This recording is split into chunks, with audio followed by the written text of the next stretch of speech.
jacket? Or? I won't move on. Okay.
Sunshine, that jacket. It's wonderful. It's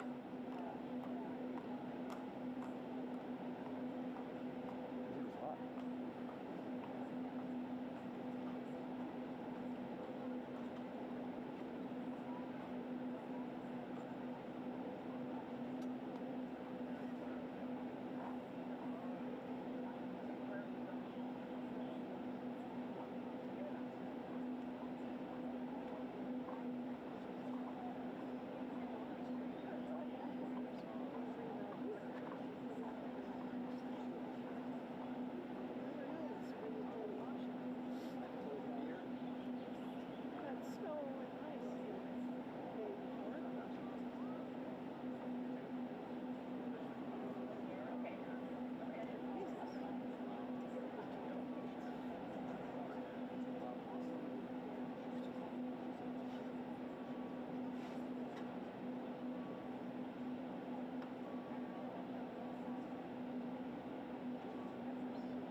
time a charter between land, Doha to Thai. And then everybody. Who was it? I think it was Qatar. Local. It was a Qatar.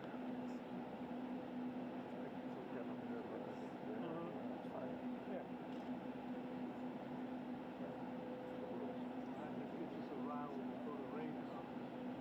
This window of opportunity. Yeah.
It's almost lunchtime. No, I thought he told me the gate was open. You hear the ceremonial? When they put the flags, it's really about the gate.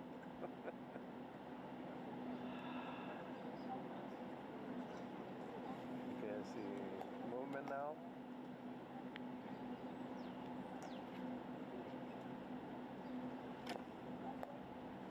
See, now we're getting ready. Oh, no. What? He fainted?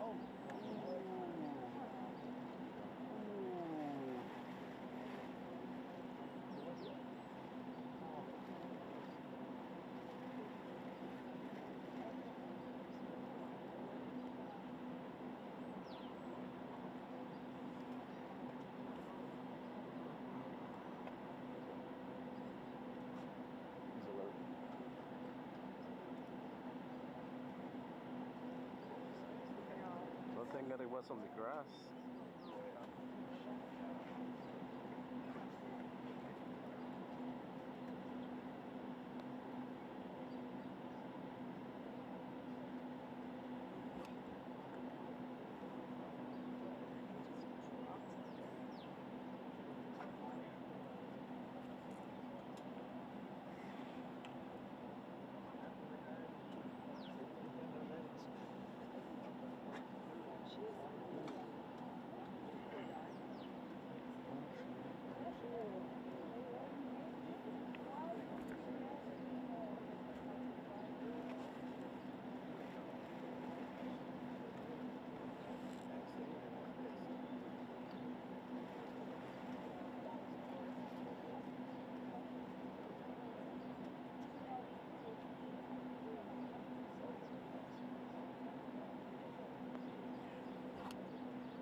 Thank God it was on the grass, man.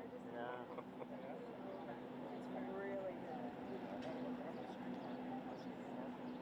Well, I ate there on Friday or Saturday, and it's really good. Have you eaten there?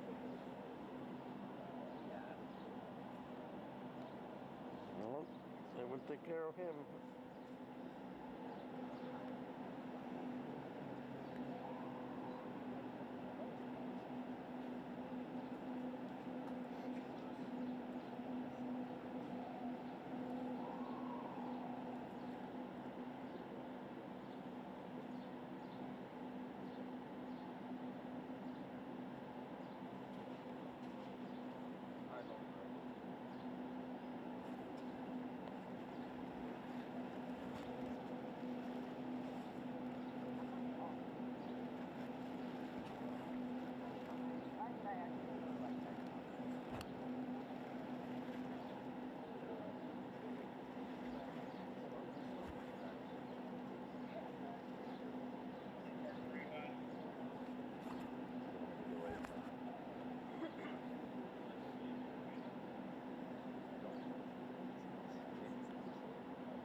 Evelyn.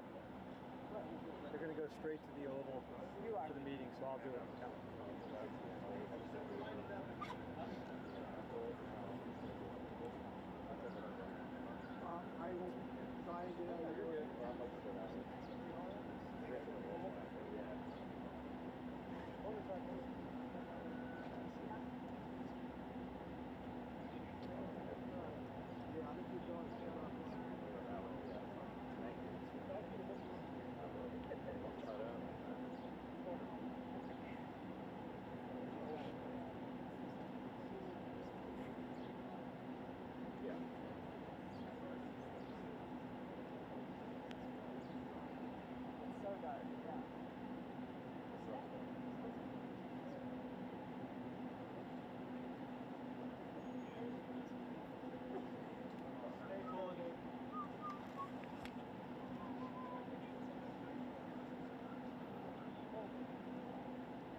President Trump, how are you feeling, sir, about your big, beautiful bill today? Very well, we're doing very well. It's very close. And how was your meeting with the Pope's brother yesterday? Great. He's a fantastic guy. Thank you very much. Thank you.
Yeah.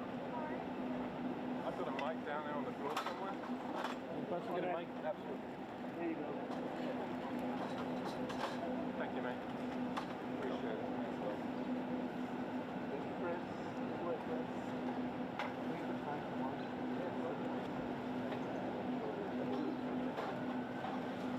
Thanks, kid.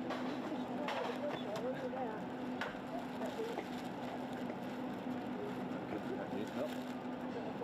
Sure? Okay.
Thank you very much, everyone. It's a great honor to be with the President of South Africa, President Ramaphosa, and he is a man who is certainly in some circles really respected, other circles a little bit less respected, like all of us, in all fairness, like all of us. We all like that. We also have a few of my friends. Ernie Els, a great golfer. He's a truly great golfer.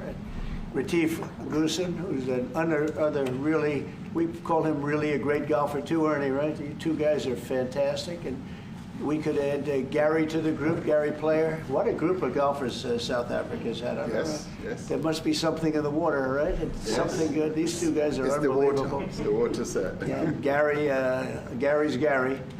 And David Frost, also another one yes. that I know is such a great one. Indeed. Was he as good a putter as they say, David? He's a putter. He's a putting machine, right? Absolutely. But he's another one. So something very good about South Africa in golf, and golf is still doing great in South Africa. And they have young players, I hear, coming up that are going to be very good. But it's an honor to have you here, and my friend, it's an honor to have you, one of the greatest businessmen in South Africa and long beyond. Thank you for being here. It's a very, very great honor. Appreciate it. So we're going to be discussing certain things. As you know, we have the G20 is going to South Africa. When is that going to be? In November. In November. And thereafter, I hand over to you. And yes, we have it next. You originated the G20, so I'll hand over the baton to you, right. And then you lead the G20 in the world. We're going to have it the following year. Yeah. So we'll be discussing many things, and some of the things you've been reading about in the papers and yes. the media. And I would say that, look, the president is a truly respected man in many, many circles, and in some circles he's considered a little controversial. But we're going to be discussing some of the things that are taking place in South Africa and see if we can help. And we want to help. And we've had a long relationship with South Africa. I have, because indirectly I have so many friends that live there. I have a lot of friends. I mean, these are famous guys, but I have a lot of friends that live there that are tremendous people. And we'll be discussing that. We'll have a nice conversation, and I really appreciate that you guys came along. It really helps us in our thought process. But it is a great honor to have you, and I appreciate you called. He called. I don't know where he got my number, but I picked up. He said, I want to come over and see you. And that was my honor, and thank you very much for being here. You're most welcome. Thank most you very welcome. much. Well, thank you very much for welcoming us to this reformed White House. I've been here before, and it looks really fantastic. I must congratulate you. Thank you. But I also thank you for allowing our delegation. This is a very mixed delegation that you've got. We've got people from government, my ministers. I've got someone from the trade union movement who we really collaborate with, and from business yes. as well, and our sporting legends. When I spoke to you, you said, yes, come along and bring Gary Player, bring Ernie Els and Retief Goosen. I brought the two of them. Gary Player, I spoke to him, and he said, look, I'm getting rather on in my years, but wishes us luck in this discussion with you. So it's a real joy, and I'd also like to thank you for allowing your people to start discussions with us at the trade level. I mean, we are essentially here to reset the relationship between the United States and South Africa. We are long-standing partners in many, many ways. We've collaborated in many fields, in space issues, in energy, and in trade, and we therefore need to reset that, particularly in the light of some of the announcements that you made on trade and investment. So we want to advance more trade between the two of us, two countries, and our people now have been empowered by yourself and by myself to start engaging, and we hope that we will be able to fuel that engagement during our talks. And we also want to discuss issues that have to do with how we promote further investments in both countries. We've got about 22 companies from South Africa that have invested in the US, thus creating a number of jobs. And similarly, you've got almost 600 companies that have invested in South Africa, and some of them have been in South Africa for more than 100 years. That's true. So our links are really long-lasting, and we would like to recalibrate those relations between our two countries and discuss a whole range of issues, geopolitical, the work that you're doing to bring peace around the world, in Ukraine and in the Middle East. So we value that, and we are also a great contributor to peace processes that are going on around the world. And of course, we want to discuss how we can support each other. You are a much bigger economy than we are. We're just a tiny economy, but we rely on each other on a number of issues. We've got critical minerals that you want to fuel the growth of your own economy and reindustrialize. So we have that on offer, including rare earth minerals. So all that combination of opportunity and the products that we buy from you, as well as what we sell to you, I believe makes up a really good and powerful relationship, which we need to strengthen, which we need to engender, and that is really what has brought us here. And we are really privileged to have, great South Africans in the mix. As you said, you'd like to see them as well. And I brought you a really fantastic golf book. Weighs 14 kilograms. Oh, that sounds good. And it showcases the golf courses in our country. Johan Rupert wrote preface, so did Annie Els. And I want to showcase our golf courses. You might remember when I spoke to you, and we spoke about golf, you said I should start practicing. And I've started practicing, President, so I'm ready. But let me end just the introductory remarks by thanking you. You may not recall that 5 years ago I spoke to you during the COVID period. Right. And it was at a time when the whole world was going through a really cathartic moment. Right. And we asked for assistance, and you were able to assist us with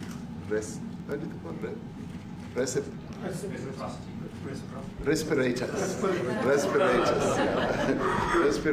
and you kept to your word, and you delivered respirators to us. We didn't have as many in our country, and it really helped to help us deal with COVID. So I'm here also to say thank you and to thank the people of America for having helped us during a really difficult time. Being the small economy that we are, we needed help from around the world.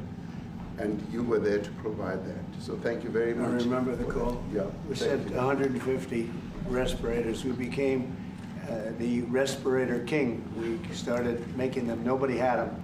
We had very few of them. That's right. But they were very helpful. But we sent 150, and I appreciated the letter. You wrote me a letter. That's right. Yeah. Thank you. Yeah. I appreciate that very much. Thank you very much for that. It really touched my heart after I spoke to you, and you delivered. So Great honor. Thank you very much. Thank you. Yeah. Any questions, please? Mr. President, we welcome white Afrikaner refugees here. Can you explain to Americans why it's appropriate to welcome white Afrikaners here when other refugees like Afghans, Venezuelans, Haitians have all had their protected status revoked?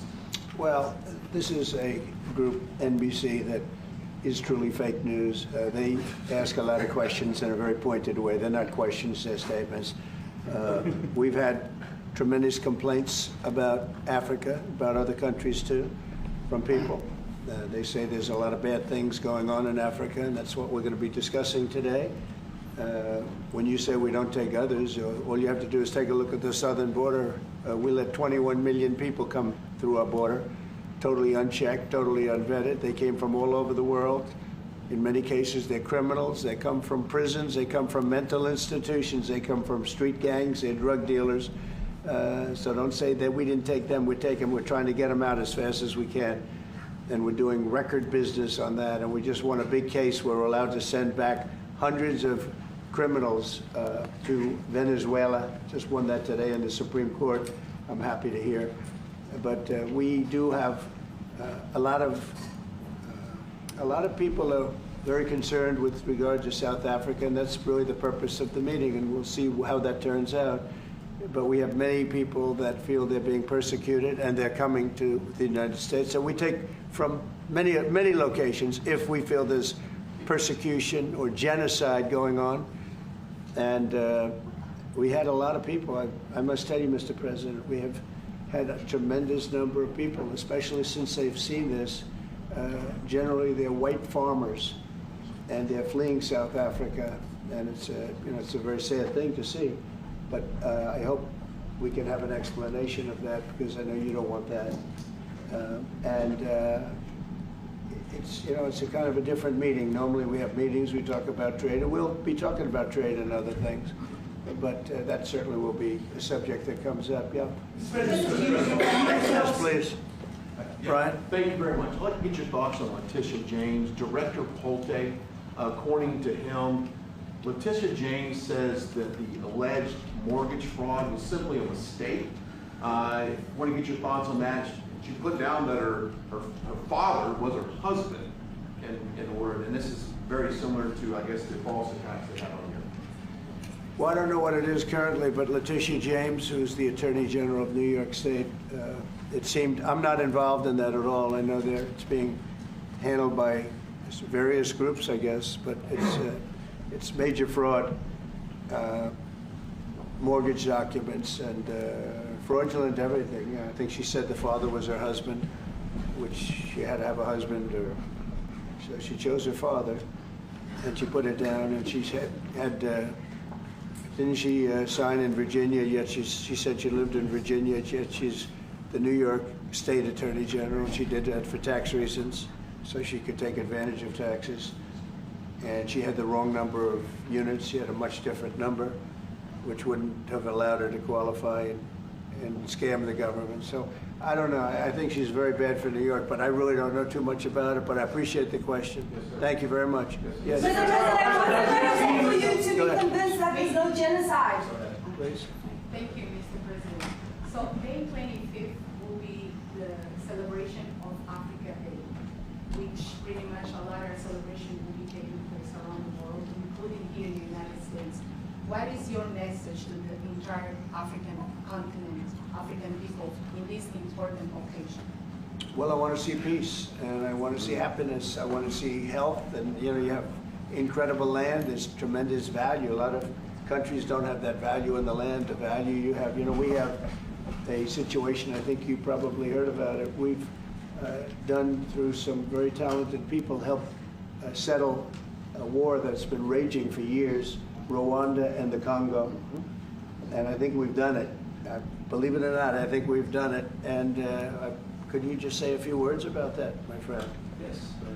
A couple of weeks ago, the two parties signed a declaration of principle in which they've agreed on the way forward. And they have both submitted draft peace agreements, and we have put together one that incorporates both of their suggestions, and we've given it to them. So we're in the process of finalizing Looking this. good, right? Looking very good. No, we have to thank you for even those efforts, because the African continent, particularly SADC, our Southern African Development Community, has for years been seeking to foster peace in the Democratic Republic of the Congo. So all efforts, including those from outside the continent and inside the continent, are really worthwhile. We are removing our troops from there so that peace can then prevail in that whole area.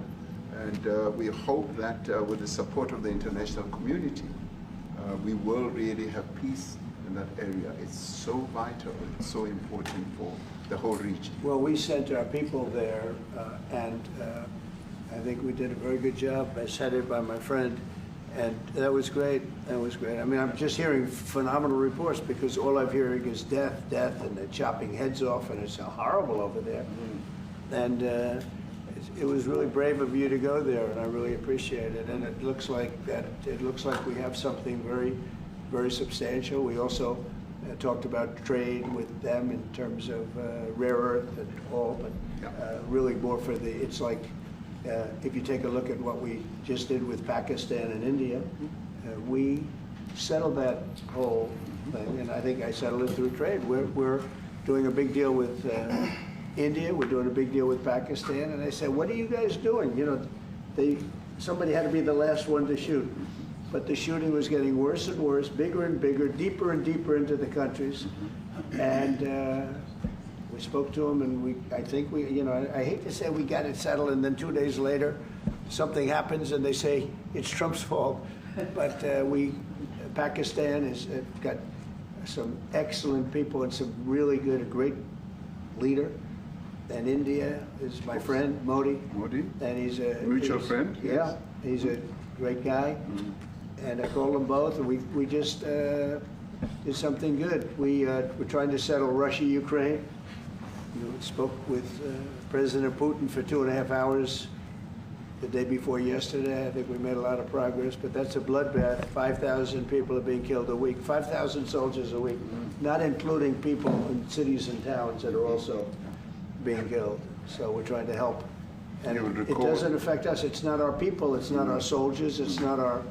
It's Ukraine and it's Russia. But if we can save 5,000 souls, we'll do it. You know, we're pretty good at it. But that's a bad situation. That is a really bad situation. Well, you'd recall when President Zelensky was coming to South Africa, that's when I spoke to you. That's right. We both agreed that we need to push the peace message so that there can really be peace. And we've been involved in the Ukraine-Russia conflict for quite a while. Through my Minister of State Security here, we've been dealing with them, the exchange of children who were taken away, going through names and addresses and all that. So we've been invested in that whole process as well. And the moves that you're making are fully supported by us because we would like to see the end of that war. That's true. I called Zelensky and they said, he's in South Africa. I said, what the hell is he doing in South Africa? He was talking to us. We got this straight. That's a strange one. I said, what are you doing in South Africa? Yes. That's a strange one. He's trying to make peace. We're taking him. You know, we were lucky because we had the great Nelson Mandela who taught us how to create peace, to make peace. So we were imparting some of those lessons to him, some of those learnings, and I specifically mentioned to him that this is how Nelson Mandela taught us that when you want to have a peace in a country, do it on an unconditional basis and sit down and talk. And that's precisely what I'm sure he's going to heed. Well, we're going to see what happens with that one. It's there's a lot of hatred. There's a lot of death. It's a bloodbath. It is. I get unfortunately. I get the satellite pictures of that field, of that killing field. You never saw anything like it in your life. It's horrible. It's a horrible thing that goes on, but I think we've made big progress. Yeah, please, go ahead. Thank you, Mr. President. No, not you. Right here. He's from South Africa. Go ahead, please. What are you expecting on the ICJ case? Are you expecting South Africa to drop that? Is that what you're trying to do? On which case? The ICJ the International case Criminal Justice. I don't expect anything, to be honest. I really don't. I don't know. It's they've got a case. There's a lot of anger there, tremendous anger. I don't expect anything. We'll see what happens. We'll have a ruling, and who knows what the ruling is going to mean. Yeah. On that subject of Gaza, Mr. President, are you going to be speaking to Prime Minister Netanyahu about Israel's renewed offensive there? There's been a lot of concern from European countries. The Pope has expressed concern. Are you going to be asking Prime Minister Netanyahu to tone down the offensive in Gaza to let more aid in? Was that a question or a statement? This guy, you never change. Mr. President, this time, what would it take for you to be convinced that there's no white genocide in South Africa? Well, I can answer that for the President. It's for him. No, seriously. I'd rather have him answer. Yeah, I'd rather answer that. It will be. Our President will respond to you. Yeah, Thank you, Mr. President. It will take President Trump listening to the voices of South Africans, some of whom are his good friends, like those who are here. When we have talks between us on the quiet table, It will take President Trump to listen to them. I'm not going to be repeating what I've been saying. I would say if there was Afrikaner farmer genocide, I can bet you these three gentlemen would not be here, including my Minister of Agriculture. He would not be with me. So it'll take him, President Trump, listening to their stories, to their perspective. That is the answer to your question. But, Mr. President, I must say that we have, wait. We have thousands of stories talking about it. Sure. And we have documentaries, we have news stories, and that. Is Natalie here, somebody here to turn that? I could show you a couple of things, and it has to be responded to. Yeah, sure. Let me see the articles, please, if you would, and turn the lights down. Turn the lights down, and just put this on. It's right behind you, Johan. There's nothing this parliament can do. With or without you, people are going to occupy land. We require no permission from you, from the president, from no one. We don't care. We can do whatever you want to do. Who are you to tell us whether we can occupy land or not? We are going to occupy land. Yeah. South Africa occupy land. That's who we are. So whatever we want to do, we can withdraw my membership from this useless parliament. Yes, Honorable Member. Must never be scared to kill. A revolution demands that at some point there must be killing, because the killing is part of a revolutionary act. Shoot to kill. Namaza. Kill the poor, the farmer. Kill the poor, the farmer. Pa, pa.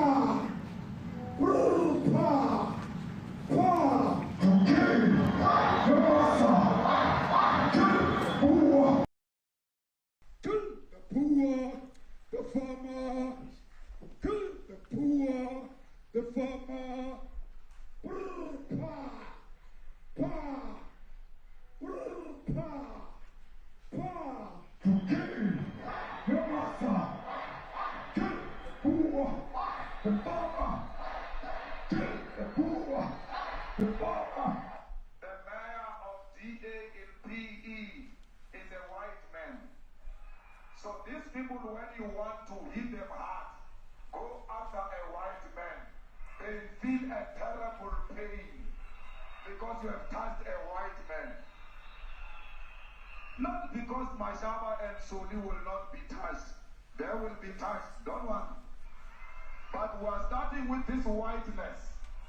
We are cutting the throat of whiteness. It's like that. Shoot to kill. Yamaza. Kill the poor, the farmer. Kill the poor, the farmer. Pa, pa, pa. Shoot to kill. Yamaza. Kill the poor, the farmer. Kill the poor, the farmer. Pa, pa.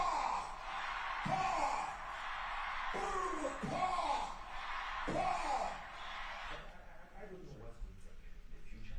I'm saying you was not called for the killing of white people, at least for now. I can't guarantee the future. Yeah, but I mean, you'd understand somebody watching that, especially as it gets shared on Twitter. They freak out. It sounds like a genocidal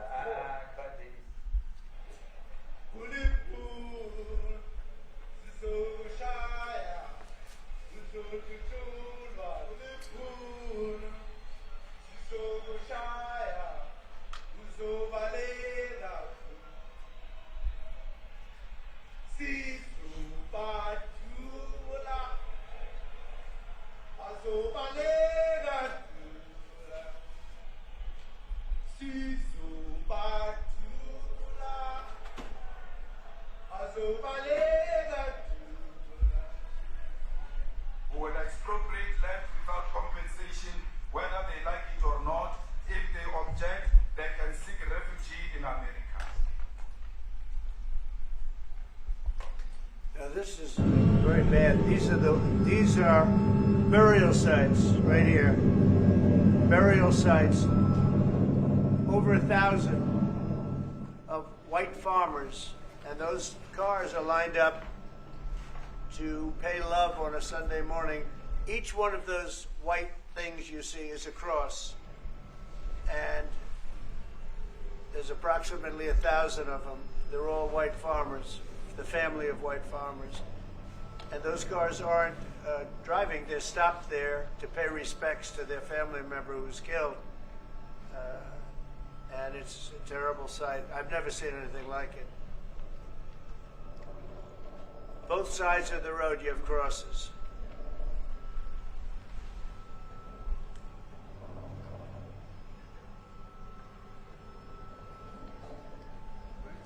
Those people were all killed.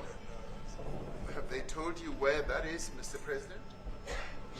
No, I'd like to know where that is, because this I've never seen. I don't. Okay. I mean, it's in South Africa. We need to find out.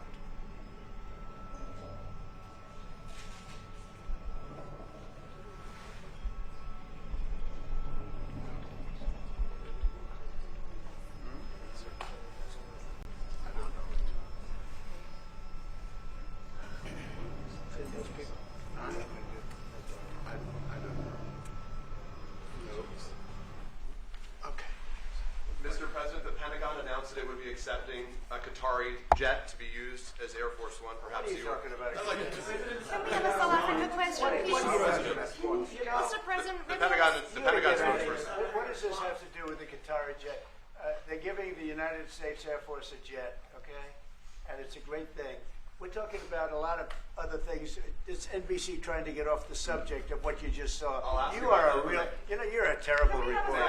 Number one, you don't have what it takes to be a reporter. You're not smart enough. But for you to go into a subject about a jet that was given to the United States Air Force, which is a very nice thing, they also gave $5.1 trillion worth of investment in addition to the jet. Go back, you ought to go back to your studio at NBC, because Brian Roberts and the people that run that place, they ought to be investigated. They are so terrible the way you run that network, and you're a disgrace. No more questions from me. Go ahead. Go ahead, talk about that. Please, may we have a South African question? His name is Peter something. President He's Trump. a terrible If they're reporter. committing genocide, why invite them to the White House? I'll be quiet. Sure, that's my question now. Let's go. Thank you so much, President Trump. Annika Larson from ENCA in South Africa. Thank you very much for hosting us. What would you like President Ramaphosa to do about the situation that we've just seen on the screen? I don't know. Look, these are articles over the last few days. Death of people. Death. Death. Death. Horrible death. Death. I don't know. But you know that there Pick are young anyone. people who are White dying South the most. Africans are fleeing because of the violence and racist laws. And this is all, I mean, I'll give these to you. So when you say, what would I like to do? I don't know what to do. Look at this. White South African couple say that they were attacked violently. President Trump, when will you go and see for yourself if it is? Well, I could do that. Look, here's burial sites all over the place. President These are all white farmers that are being buried. President Trump. And he asks about a jet that was given. My first question is about Afrikaners. You know, you are so bad. You're such a bad reporter. If they're committing genocide, why invite them? So if they are committing genocide, why invite the South Africans to the White House? May I finish, please, President Trump? President Trump. This is one after another. This family was wiped out. I'm just looking. Can we get a President report from President Ramaphosa, can you give us your Ramaphosa? reaction to those videos, Mr. President? President Trump, could you? Well, I think the videos are so. No. When you look at the videos, I mean, how does it get worse? And these are people that are officials, and they're saying that kill the white farmer and take their land. That's what it is. And I have other friends in South Africa. I have people that left. One in particular that says you can't go there. He said they want to take your land. They take your land and they kill you. It's okay, and they say it's okay to do. Now we're going to talk about it, but this is a tremendous look. This is story recent. These are all people that recently got killed. Yeah. And I don't know how it can get any worse. These are President Trump. and you know, the men that you saw, the people that you saw in that movie, those are officials. Those are people that were in office. They had one march. They had a dance in your parliament, whatever you may call it, legislature. But let me clarify that. Yeah. Let me clarify that, because what you saw, the speeches that were being made, one, that is not government policy.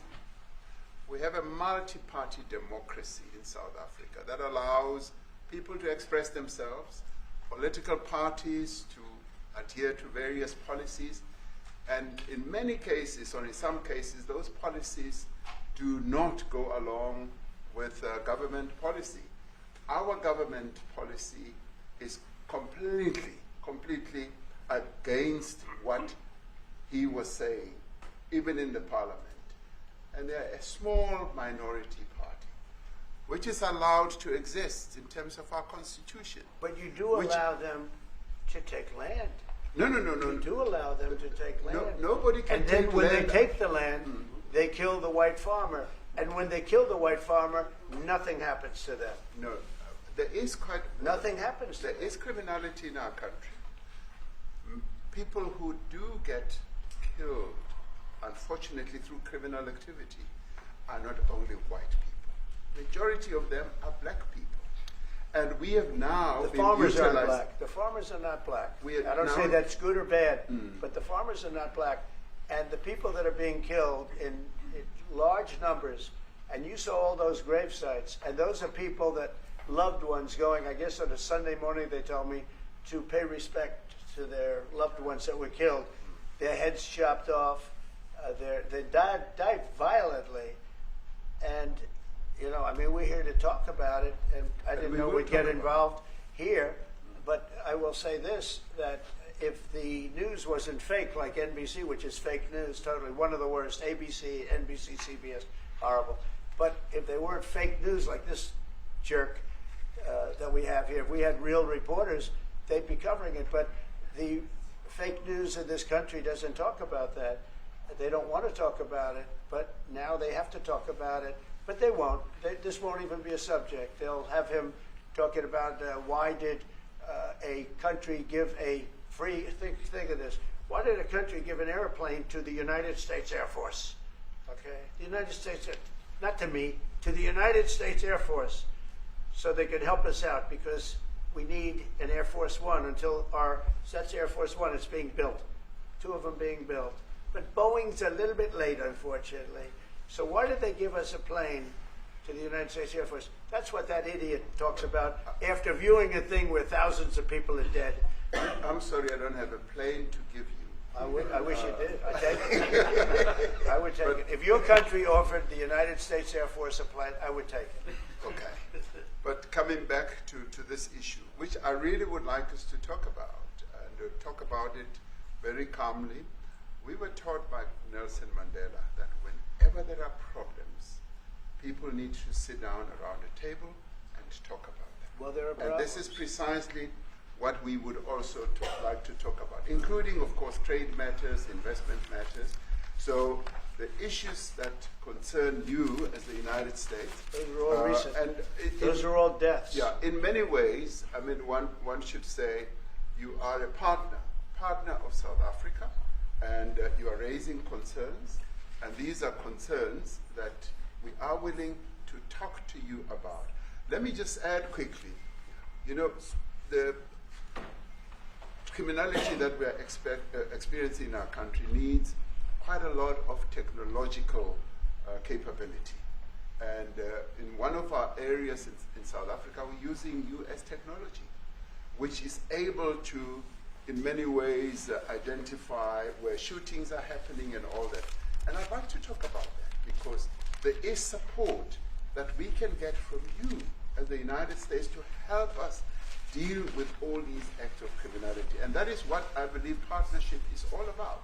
And we are here as a partner so that we can help each other whenever there are challenges. So I'd like us to discuss it, and of course outside of the media, so that we sit down and have a really good discussion that will lead to good outcomes. Are there any other further punitive measures that could be in place should you not be satisfied that South Africa is fixing some of the very bad things, in inverted commas, that you tweeted are happening? Well, there are a lot of bad things happening in many countries, but this in particular has been very, very bad, and because of we're going to have the whole world watching in another short period of time because you have the G20, and that's a big deal. And it seems like, I want you to look good. I don't want you to look bad. Very good. But we have hundreds of people, thousands of people trying to come into our country because they feel they're going to be killed and their land is going to be confiscated. And you do have laws that were passed that gives you the right to confiscate land for no payment. You can take away land for no payment. I want to clarify that because we have a constitution. Our constitution guarantees and protects the sanctity of tenure of land ownership. And that constitution protects all South Africans with regard to land ownership. However, we do say, because we've got to deal with the past, the government, and as your government also has the right to expropriate land for public use. And you're doing that. And we've never really gotten underway with that. And we are going to be doing you're taking people's land away we have not. From them. We have, and those people in many cases are being executed. They're being executed. And they happen to be white, and most of them happen to be farmers. And that's a tough situation. I don't know how you explain that. How do you explain that? They're taking people's land away, and in many cases those people are being executed, and in many cases it's not the government that's doing it, it's people that kill them and then take their land, and nothing happens to them. But we have thousands of people that want to come into our country. They're also going to Australia in a smaller number. But we have thousands of people that want to come into our country, and they're white farmers, and they feel that they're going to die in South Africa, and it's a bad thing. Yeah, what can South Africa do? What concessions would you like to see them make to improve relations with the United States? Then I have one more for President Ramaphosa afterwards. Well, we just spoke about, I got them a very, very complex machine, 150 of them. And I was asked by the president if he could help, and I did that. And I have great feeling for all countries. I deal with all countries, but I have a great feeling for South Africa because I have friends. I have a couple of friends, a few friends here today, but I have many friends from South Africa. But many of those friends are not, they can't go back. I have Elon is from South Africa. I don't want to get Elon involved. That's all I have to do, get him into another thing. But Elon happens to be from South Africa. This is what Elon wanted.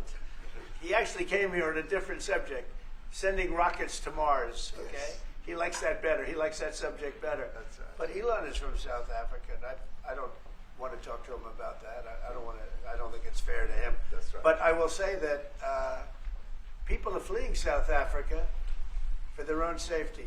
Their land is being confiscated, and in many cases they're being killed. And that scene of, you see how many crosses they have. Those crosses, that's a dead person in every one of them. And those trucks or cars are paying their respects to all of those dead people on a Sunday morning. That's a rough thing to explain away. And the problem we have, and the way, a correct and a fair media exposes things. But we have a very corrupt media. They won't even report this. If this were the other way around, it would be the biggest story. Now, I will say apartheid, terrible. That was the biggest story. That was reported all the time. This is sort of the opposite of apartheid. What's happening now is never reported. Nobody knows about it. All we know is we're being inundated with people, with white farmers from South Africa, and it's a big problem. Marco Rubio was telling me he's never seen anything like it. The numbers of people that want to leave South Africa because they feel they're going to be dead very soon. Yeah. Yes, I was going to say, Brian, if I could just ask you a question. 72% of farmers in your country are white. If they flee Do you feel that maybe the economy could collapse? You may not have a gap to fill in those people that need to replace those farmers. You know, I'd like my Minister of Agriculture, who is white, who comes from an opposition party to mine, who's joined my government at my invitation to address this very issue, including the question that you've just raised. John? Thank you very much, Mr. President. Yeah. And Mr. President, thank you for welcoming us to the White House. I would say we have a rural safety problem in South Africa, and I don't think anyone wants to candy coat that. And it requires a lot of effort to get on top of it. It's going to require more policing resources. It's going to require a different strategy to be able to deal with it. But certainly the majority of South Africa's commercial and smallholder farmers really do want to stay in South Africa and make it work. And I've just come from the largest agricultural show in the Southern Hemisphere with organized agriculture and farmers, and the majority of them want to stay. But they too there have a memorial to those who've died as a result of farm attacks. And as the Minister of Agriculture, it is something that I'm particularly exercised with my colleagues at police and my colleagues in the justice cluster to start making farm attacks and stock theft a priority crime. And it affects all farmers in South Africa, particularly stock theft. It has a disproportionate effect on smallholder black farmers. I also want to just say this, that the two individuals that are in that video that you've seen are both leaders of opposition minority parties in South Africa. Mkhonto Wesizwe under Mr. Zuma and the economic freedom fighters under Mr. Malema. Now the reason that my party, the Democratic Alliance, which has been an opposition party for over 30 years, chose to join hands with Mr. Ramaphosa's party was precisely to keep those people out of power. We cannot have those people sitting in the union buildings making decisions.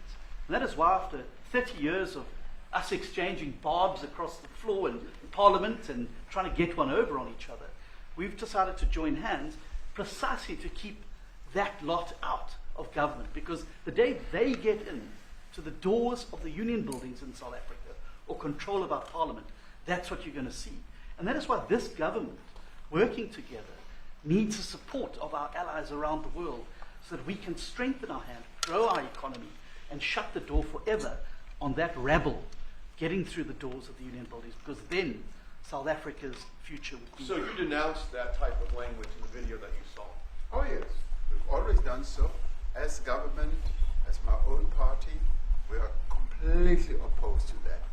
We, in 1955, adopted a document which said South Africa belongs to all who live in it. But why wouldn't you arrest that man? That man said, kill the white farmers, kill the white farmers. And then he danced, and he's dancing, and it's kill the white farmers. I'm not sure, but I think if somebody got up in Parliament and started saying kill a certain group of people, he would be arrested very quickly. That man is going all over South Africa, and that's not a small party. That was a stadium that holds 100,000 people, and I hardly saw an empty seat. That's a lot of people. That's a lot of representation. And those crosses, we have dead white people, dead white farmers, mostly. And you take a look at Australia. They're being inundated, and we're being inundated with people that want to get out. And their farm is valueless. It's valueless. And they just want to get out with their life. And this is a very serious situation. And if we had a real news or real press or media, we don't have that because they won't talk about this because they're all guys like that idiot. But if we had a real press, it would be exposed. And you know, the beauty of exposing it is it's like a cleansing action. When it gets exposed, it'll get fixed. That's when it'll get fixed. But people don't talk about it. And I'll tell you who's talking about the thousands of people that are fleeing South Africa right now. We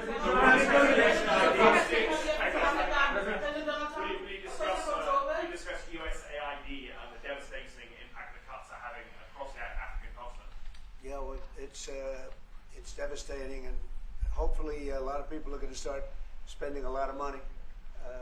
And I've talked to other nations. We want them to chip in and spend money too. And we've spent a lot, and it's a tremendous problem going on in many countries. A lot of problems going on. The United States always gets the request for money. Nobody else helps, as you know. Europe doesn't help. Europe hasn't given anything. All they do is sue our companies. You know, they sue Apple, and they sue all of our companies. Apple had to pay $17 billion on a nonsense lawsuit. Very unfair. But we're going to always be there to help. Is shown rightly South African broadcasting. If this Afrikaner resettlement issue is resolved, you're going to go into a room after this, you guys are going to talk. If it is resolved, what is the potential for the future-looking relationship? It's fantastic. It's got to be resolved. It should be resolved. It's a little bit bad when you see a stadium with 100,000 people in it, because that means it's more than just a little movement. It's a pretty big movement in South Africa. So it has to be resolved. It'll be the end of the country if it's not resolved. But is there potential for the relationship moving forward? I hope so. That's why I'm here. I mean, I'm not here for my health. I'm here to see if we can do something. No, I'd like to see. I have friends. I can tell you, Ernie Els and Retief Goosen, they feel so strongly they wanted to be here on behalf of South Africa, not on behalf of me. And, you know, they said, can we be here for this? Because they love the country. Ernie, do you guys want to say a couple of words or anything? I hate to put you in this. This is tougher than sinking a 3-footer. Which they have, and they've sank many 3-footers. Thank you, Mr. President. And thanks for the honor of being here. We've known each other a long time. We have spoken. You know, we're proud South Africans. I still have my South African passport. You know, we travel with this passport, you know, and I got my visa here. So, you know, but we want to see things get better in our home country. And that's the bottom line. It's been 35 years since the transition. President Ramaphosa was right in the middle of the transition time, in 1990, and before that. So it's been 35 years of ANC government, and I know there's a lot of anger, you know, through the transition. There was always a lot of stuff happening in the apartheid days. You know, we grew up in the apartheid era, but I don't think two wrongs makes a right. You know, President Mandela, when he came out of prison for all that time, didn't come out with hatred, you know, and really unified our nation through sport. You know, we won the Rugby World Cup in the '95. 4 times. We won the African Nations Cup, soccer. You know, we won some majors as golfers and so forth. So what I'm trying to say is, you know, this has been a long time coming. That's why we really wanted to meet you, meet the administration, and see our way forward, because we still want to see our country flourish. You know, we've got some great things going on. Business is getting involved with government. Farmers are getting involved in local municipalities, trying to rebuild some of the infrastructure that's been decaying for a long time. So there's a lot of coexistence going on and help from a lot of areas. But I feel we need the US to push this thing through. We've got a great ally if we can have the US. It's always been an ally of South Africa for a very long time. Even in the days of the war, you know, up in Angola, you know, you guys helped us. So very important for us to have your support and you know, get the change we need. Where did you do that well? He might have done that even better than he plays golf, which is almost impossible. Johan, please. Sorry, Mr. President, if you had to wind all of those tapes properly, you will see I'm the biggest target of that rabble-rouser. Number one for over 10 years, Mr. Malema. In fact, the first time I met him, he was in the youth league with that gentleman, and look how he's changed. Right. We have too many deaths, but it's across the board. It's not only white farmers. It's across the board. And we need technological help. We need Starlink at every little police station. We need drones. I actually got drones donated for the peace parks to stop elephant and rhino poaching. And his predecessor stopped the importation because he said the United States would spy on us. I mean, US SpaceX, the ridicule. So if you can help us. Remember, sir, you and I lived in New York in the 70s. We never thought New York could be what it became. 2 commissioners, a tough mayor. We need your help to stop this awful killing. But it's across the board. Ernie is right now building a house in George. I'm building 3 cottages for my grandchildren on a farm outside Grafrenet. I often go to bed without locking the door. And we have a serious problem with illegal aliens who stream across the border. And if you really look at our statistics, a lot of these murders, firstly it's unemployment and illegal aliens. And then I met Vice President Vaz many years ago at the Charlie Rose show. My wife loved his book.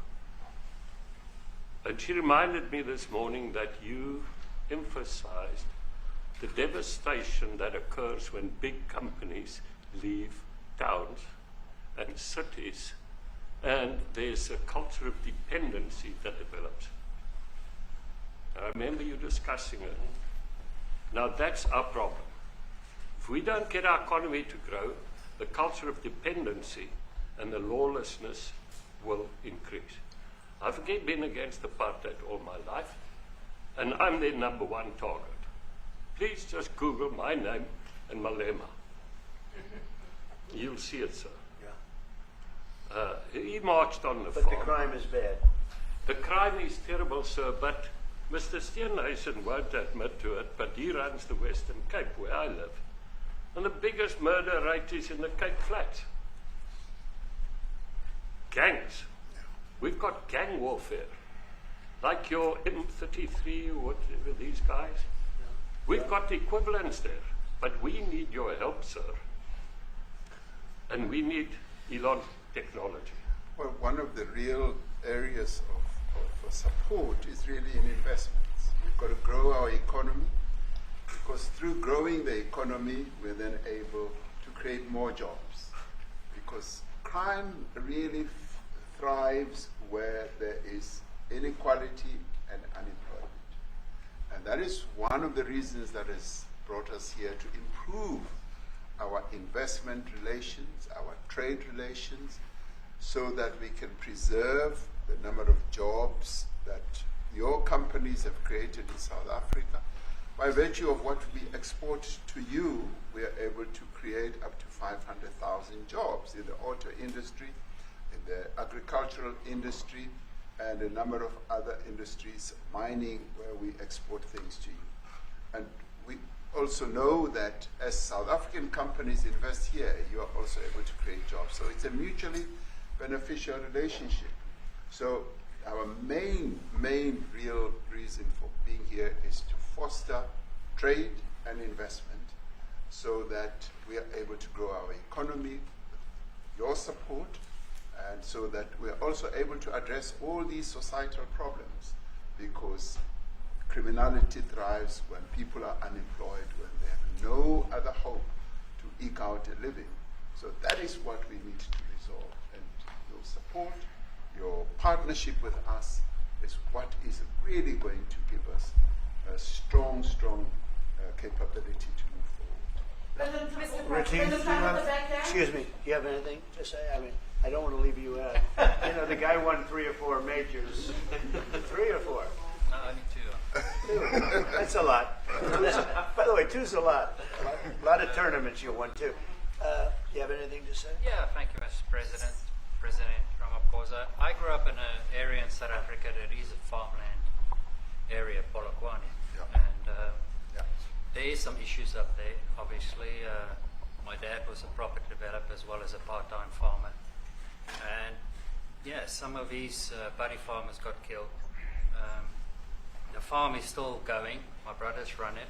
But it's a constant battle with farms they're trying to burn the farms down to chase you away. So it is a concern to try and make a living as a farmer. And at the end of the day, without farmers, there's no food on the plate. So we need the farmers And to your brother produce loves the food. farming, right? He wouldn't do it. He wouldn't even want to do what you're doing, right? They love farming. They don't want to leave. But it's a struggle. Yeah, and food and fresh water is the most important thing in life. Without those two things, we can't survive. How is the water there? The water is great. Obviously, all the water comes out of the borehole, out of ground for us down there. But yeah, it is a battle to get the water out sometimes when all the equipment gets stolen all the time that you're trying to get the So water does out. your family and your brother, do they feel safe on the farm? They live behind electric fences, try and be at night safe. But it is constant whenever you leave that something could happen. And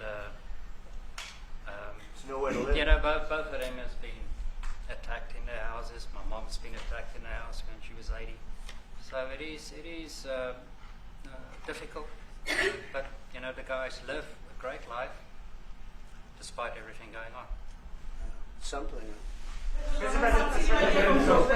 President Trump, I brought along the president of the largest trade union in our country, Ziggy Solosi, because she leads many, many workers, more than 1 million, 2 million workers.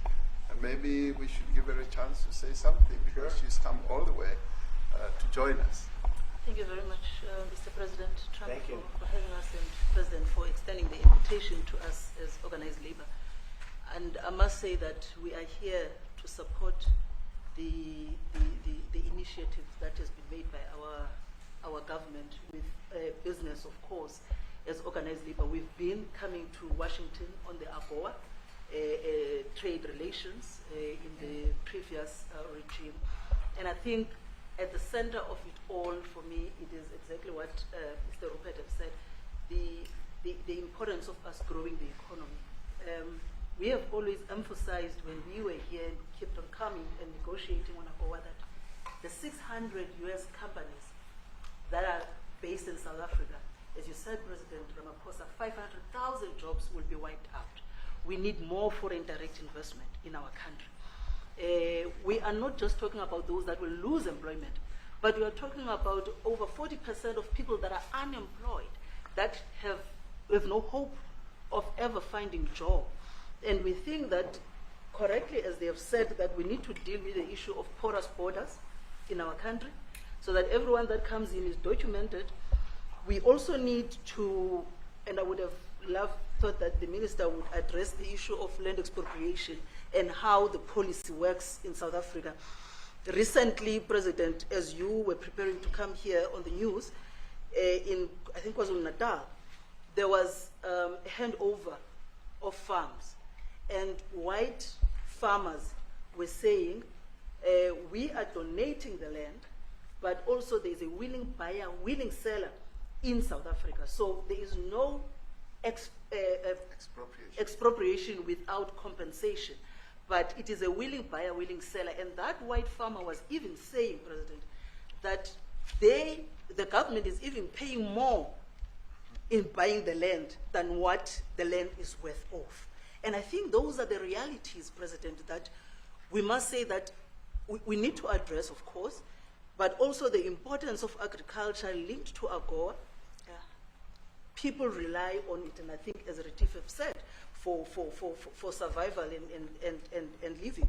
But lastly, for me, President, is also the issue of the crime statistics. There is no doubt about it that we are a violent nation, for a number of reasons, and we're not condoning anything. But also, if you go into the rural areas where black majority are, you would see women, elderly, being raped, being killed, being murdered, and these are black elderly women that would be found throat slits, raped multiple times, and all of that. And the problem in South Africa, it is not necessarily about race, but it is about crime. And we think that we are here to say, how do we, both nations, work together to reset, to really talk about investment, but also help us in how we can have the technology and everything that is needed, President, to really address the levels of crime that we have in our country. Thank you very much. Thank you. Genocide is a very strong word. I'm wondering if you've made up your mind as to whether you believe genocide is occurring in South Africa, or you still have doubts. And if you have made up your mind, why invite President Ramaphosa here today for this conversation? Well, I haven't made up my mind. I hate to see it from the standpoint of South Africa, but also, I'm trying to save lives. I'm working with Russia and Ukraine. I don't have to do that. It's not our war. It was started by other people. It was helped along by our past administration, and it would have never happened if I were president. But I'm trying to save lives, no matter where. Rwanda, I have nothing to do with Rwanda and the Congo, but I felt I had a very talented person in this administration, and I sent him there, and he did an unbelievable job. I think. I mean, we're going to find out, but he's done the hardest part of the job. It should happen. If I can save lives, I want to save the lives. If it's in Africa, that's great. If it's in Europe, if it's wherever it may be. And it's a very small investment to do, believe me, compared to what the consequences are. So I hope we can do something. Look, I have so many friends. These two men, I have great admiration for them because I know what they do for a living. And that's a very hard living. Going from city to city, from country to country, and hitting a ball 350 yards like they do, and Better than you and I. getting the ball in the hole. It's a very tough, with lots of people watching, right? Yes, That's a very tough living. They're champions. I respect champions, and I respect very much. And I think the country is very lucky. They really wanted to be here. That's true. They could be elsewhere. They could be on a beautiful fairway someplace, and they wanted to be here. So. My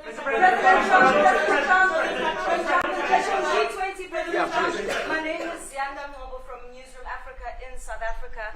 How important is it for the United States to be at our G20 summit in November, given the relationship between our two countries? You've just heard what has been said to you just now. Are you coming, and are you preparing to come? So without the United States, the G20, just like the G7, used to be the G8, but brilliantly they threw Russia out. Would have been a lot better if Russia was in. A lot of people would say, oh, that's not it. Because if Russia was in, you probably wouldn't have this war. And if you had a different president, you wouldn't have the war either. But we have a G7. It's important that the United States is at both of them. I think without the United States, I really believe it's not very important. It's not the same meaning. As I said to President Trump, the U.S. really originated the G20. And it's important that the United States continues to play a key role in the G20. And we are privileged to be the president of the G20, but we are even overjoyed that we are going to hand over to the United States, who are the originators. And for that reason, I expect the United States to continue playing the leadership role in the G20 together with other countries.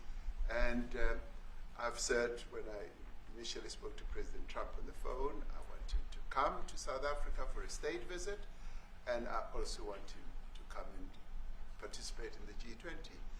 And I want to gladly hand over to President Trump to take the leadership of the G20 forward in November. Thank you very much. Thank you very much. Thank you. What is it going to take to convince you? They don't want to leave. They like you so much.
Thank you very much, and thank you for being here in the Oval Office, one of the great places of the world, as we make a historic announcement about the Golden Dome Missile Defense Shield. That's something we want, and Ronald Reagan wanted it many years ago, but they didn't have the technology, but it's something we're going to have. We're going to have it at the highest level.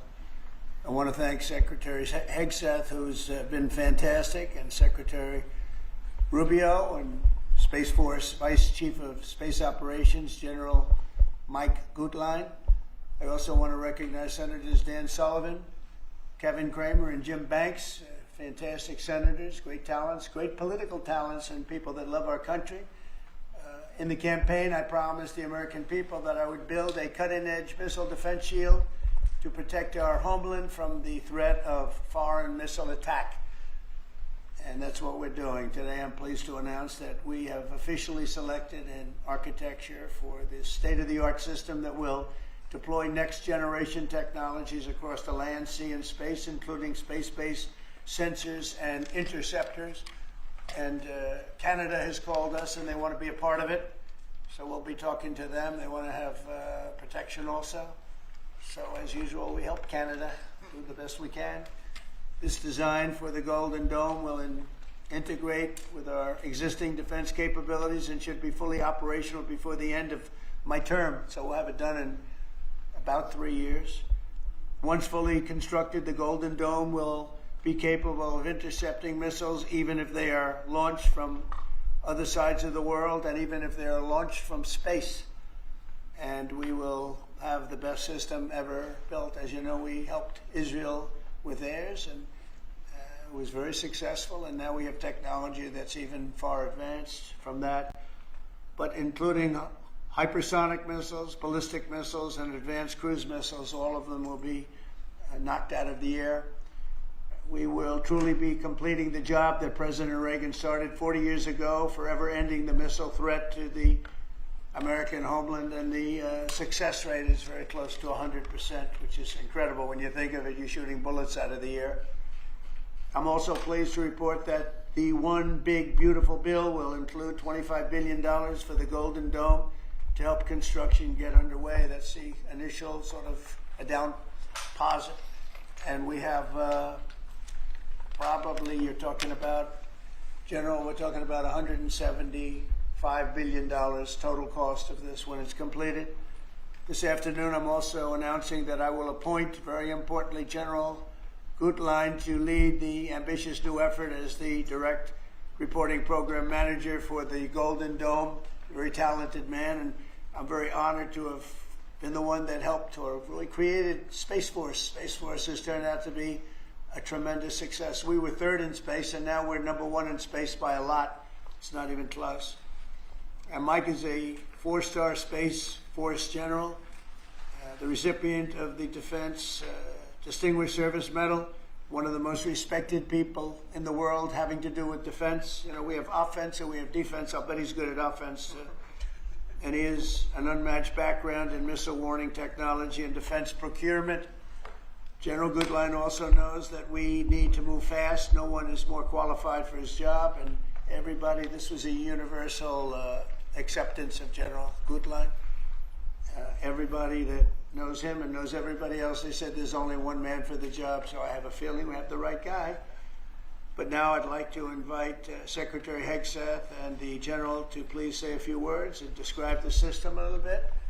And we appreciate you being here. The press has really been very fair over the last period of a couple of months. I don't know what happened to you. It was so much more exciting the other way. But you've been very, very fair. We have very high poll numbers, the highest we've ever had. And I think we're doing a great job. We had a tremendous trip to the Middle East, as you know. It was a really amazing trip.